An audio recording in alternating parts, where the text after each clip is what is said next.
What up guys, me Patrick Levar back again with another video.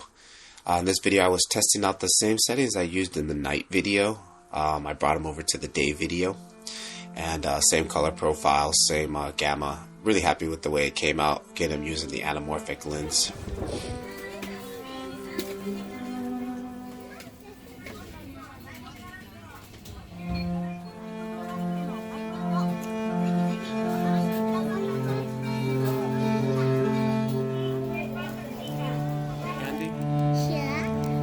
Let's open it. Hang on. Can you open it?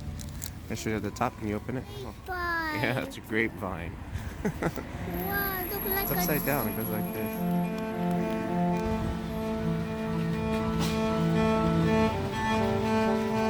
Again, to achieve this look, I really needed to use the ND filter. I used the ND Neewer N8 when I was running at 48 frames. So definitely, you guys really need to get you an ND filter if you want to film at close to 48 frames or 50. Patrick Levar, keep filming. Peace.